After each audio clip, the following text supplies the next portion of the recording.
Thomas 係一個朝九晚六嘅打工仔，放工嗰陣佢會一路行一路食煙。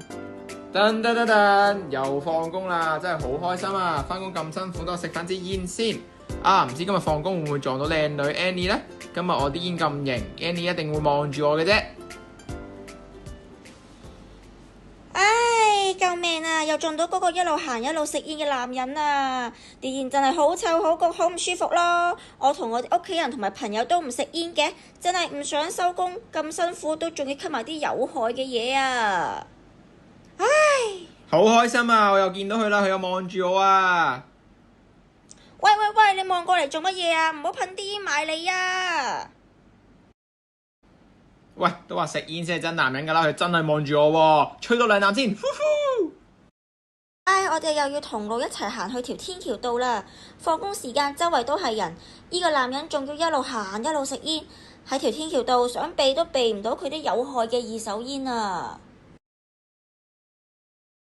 哇，點解你又望住我，佢又望住我，一家大細都望住我嘅？唔通我啲煙好臭？冇理由噶。點解食煙咁多壞處，你都仲係要食煙啊？我都知食煙唔好，不過返工壓力大，又食咗咁多年先冇戒啫。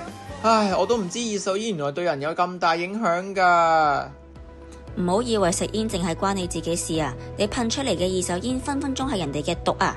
根據國際癌症研究中心指出，二手煙係1級嘅致癌物，含有多種嘅化學物質，仲會長時間停留喺空氣。長時間接觸二手煙同主動吸煙一樣，都會提升肺癌、高血壓、中風甚至死亡嘅風險，對孕婦同埋兒童更加係極高危。唔好再俾二手煙影響你嘅健康同生活啦！保護大家就由趕走呢一種隱形毒氣開始啦！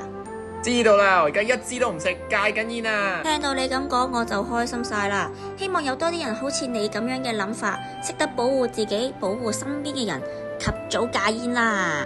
嗱，食埋呢支好，掉咗佢啦！